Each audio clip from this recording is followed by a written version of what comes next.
Hello, welcome to my YouTube channel.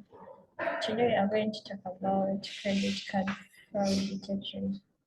And what I mean by this is where transactions are made without the knowledge of the genuine user, and it can be done both online and offline. And examples of the credit card fraud include application fraud, and this is done mainly when applying for a credit card, and it can be done by someone using someone's identity or during transaction fraud, and it is mainly done during transactions.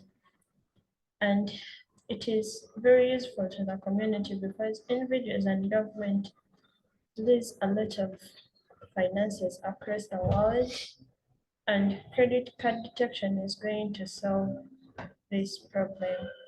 So artificial intelligence is going to be applied in a way that we are going to combine supervised learning algorithms with unsupervised learning algorithms to effect the gaining of better understanding of customers' behaviors.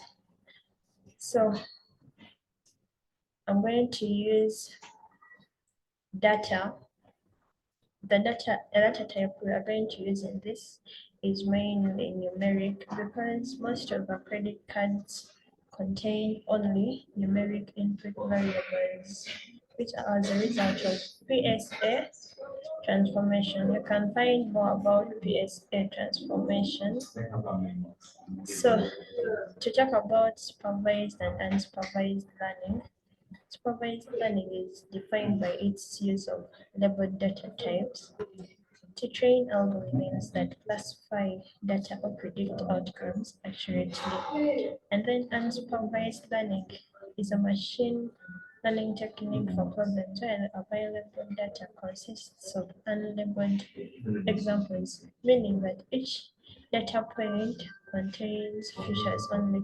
And this one applies more when we talk about human behaviors. So we use the unsupervised learning technique. So the supervised learning technique we are going to talk about, we have the decision trees.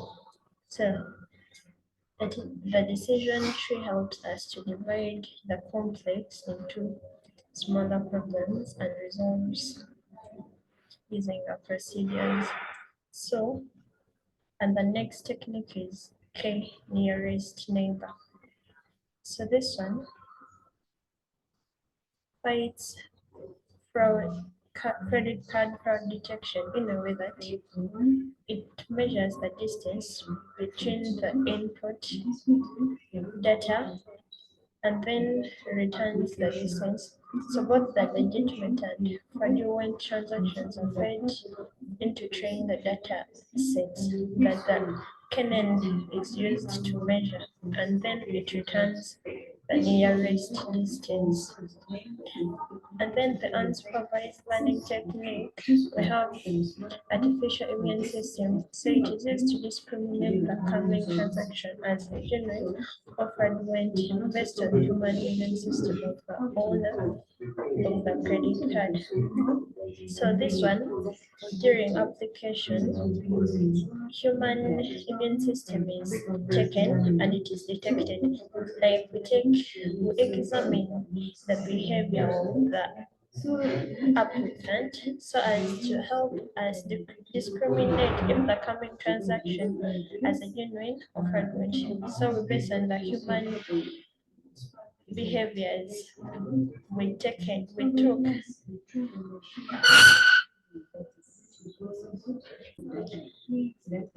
Yes, and then the other technique is self-organizing map. Like I said in the previous slide, that unsupervised learning technique mainly focuses on the human behaviors. So even this one is used to detect fraud based on the customer behavior.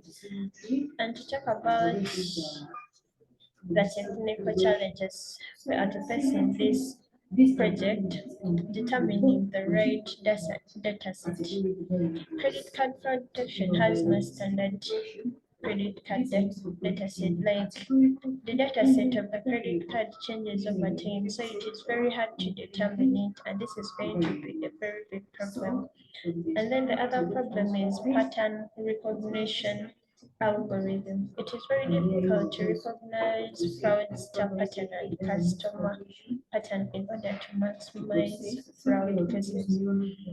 These people that use credit cards that don't belong to them are very wise, so it is very difficult to recognize the one that is for the genuine user and one that is for the fraudster. So this is going to be a very big problem. And the other problem is class imbalance. Practically, only a small percentage of customers have fraudulent intentions that usually classify transactions as either fraudulent or non-fraudulent, which makes it harder to build them. So it is the percentage of errors is so minimal, so it is very hard to detect and build them. So the solutions to the challenges, we have human in the loop. It involves humans assisting the models by providing information to identify new patterns, features, and dimensions of fraud. And the other solution is ensemble modeling. So you can read more about this. Then we have accuracy, precision, recall, and F1 score. So F1 score in simple terms, it is just the weighted average of precision and recall. So these are like evaluation metrics used in the project.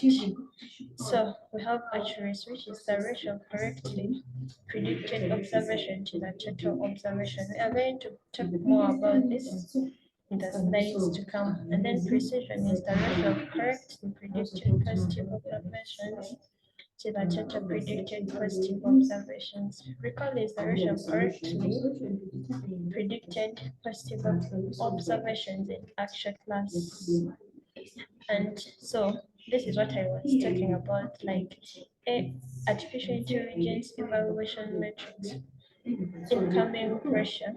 So the pressure is the percentage of the attempted transactions that turn out to be fraudulent. So one way we are going to determine like how we are going to evaluate the credit card fraud detection is we are going to consider the incoming pressure. So here we are going to look at the percentage of the attempted transactions that turn out to be fraudulent, and then we are going to base on that. And then precision is the percentage of fraudulent transactions from the total number of declined transactions. So we look at the number of declined transactions, and then we look at the percentage of the transactions that were fraudulent. Thanks for listening. You can subscribe so that you keep